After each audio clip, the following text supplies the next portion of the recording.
What is up mga ka-engineers natin dyan? Yun, kamusta na kayo? And long time no see. Ngayon na lang ulit tayo nakapag-vlog. Nagkaroon ng time, no? Para dito sa ating YouTube channel. So, ayun, gusto ko lang muna magpasalamat sa mga patuloy na mga sumusuporta sa ating Facebook page kay Engineer Oyo. Dahil doon tayo mas active yung social media natin doon sa ating Facebook. So, thank you very much sa inyo. Okay? So, yun. Hindi natin patatagalin pa. So, madalas kasing tanong sa akin doon sa ating page is, Engineer, ano ba yung mas prefer mo na work? Sa office work ba? Or sa field work? So, yan yung sasagutin natin ngayon sa vlog na to. Pero bago ang lahat, commercial muna tayo. Kinulang ba kayo sa mga construction materials ninyo sa site ninyo? Download na kayo ng Home Depot Online. Libre lang sa may Google Play Store or App Store. Let's go! So ayun no, napakagandang app niya na, yung Home Depot Online. So shoutout sa inyo dyan. Yan, kung kinakailangan nyo ng mga mabilisang delivery ng inyong construction materials, download lang kayo ng Home Depot Online. Diyan yan sa may Google Play Store or sa inyong Apple Store. Okay? Wow! So, ito na. So, back to the topic na tayo, no? Ano nga ba yung mas prefer ko, no? Sa isang construction company? Katulad nga na kanina, office work ba or field work? So, disclaimer lang muna, ha? Ito based lamang to sa aking naging experience sa trabaho. So, pawang sariling opinion ko lang yung mga sasabihin ko dito. So, kayo na bahala kung maniniwala ba kayo or kung susundin nyo ba yung mga sasabihin ko ngayon sa vlog na to. Okay? So, let's go! Okay.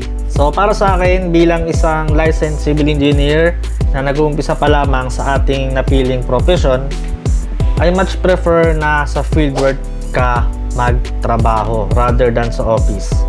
Why? Dahil para sa akin, ang pagtatrabaho sa mismong actual field ay mas marami ka talagang matututunan about sa construction compare mo sa office works. Paano ko nasabi? Dahil sa field or sa mismong site, ando dun yung actual na project or mga activities na dapat mong malaman, no? Kumbaga, pag sa opisina ka, more on mga paperworks or mga documents lang yung mga ginagawa doon. Pero sa field, andun na mismo yung actual na patrabaho. So, para sa mga nag-uumpisa, tulad ko, may papayo ko lang, sanayin ninyo ang sarili nyo na doon kayo sa field, no? Doon kayo magbabad sa site. No? Dahil majority, hindi ko sinasabing lahat, doon sa construction site, halos doon nyo matututunan yung mga dapat nyong malaman sa construction. Andyan yung mga foreman, leadman, steelman, carpenter, mason, installer, welder, kahit yung mga helper, mga labor, may matututunan kayo dyan. Imposibleng wala, ha? So yun, dapat magbabad talaga kayo sa construction site. And then, hindi porket na engineer ka na, mataas na yung tingin mo sa sarili mo. Di ba nga, baguhan ka pa lang. Sabi nga nila, experience is the best teacher. Wow. So kaya dapat matuto kang maranasan yung mga patrabaho sa mismong site, no? Tapos matuto ka rin makisama sa mga tauhan. Sabi nga nila, pakikisama at respeto sa isa't isa. Kahit anong estado sa buhay, makipagkapwa tao ka, makisama ka sa lahat ng katrabaho mo, mula sa mga workers hanggang dun sa mga boss. Ang pinili ko sa field. Bakit? Kasi sa field, hindi naman sapat yung isang araw lang or isang linggo para matutunan mo yung lahat ng mga pasikot-sikot ng trabaho dyan. Para sa akin, yung sa field work, dahil araw-araw may mga bago kang matututunan in terms of diskarte, mga methodology, at kung hindi ka familiar sa mga materyales, di ba, kasi bago ka pa lang, doon sa site, araw-araw, pwede kang magtanong sa mga workers mo. Malalaman mo rin yung mga materials na ginagamit, 'di ba, sa construction. Basta marunong ka lang magtanong sa mga seniors mo and sa mga workers mo. Huwag ka lang mahiyang magtanong. Okay?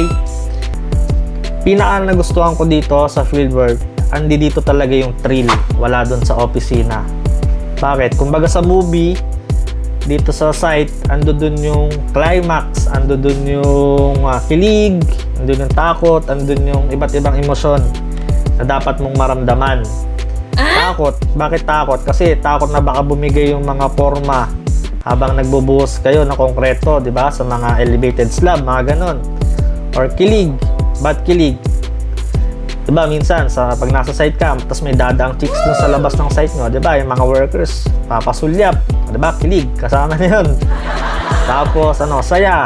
Ando din yung sobrang saya kapag nakaraos kayo ng isang buhos na walang bumibigay na forma at hindi kinulang yung halo na pinadeliver nyo. Siyempre, at pagka hindi kayo nasabayan din ng ulan habang nagbubuhos, di ba? Sobrang saya na yun pagka ganun. At marami nang iba. So, I think yun lang muna yung mga may share ko sa inyo, mga ka-engineers. Inuulit ko base lamang ito sa mga experience ko. At kayo nang bahala kung maniniwala kayo or hindi. No? So, basta para sa akin, it's more fun in field work. No? So, yun stay safe everyone at mabuhay lahat ng mga nasa construction dito sa Pilipinas and abroad. Okay? Bye-bye you guys!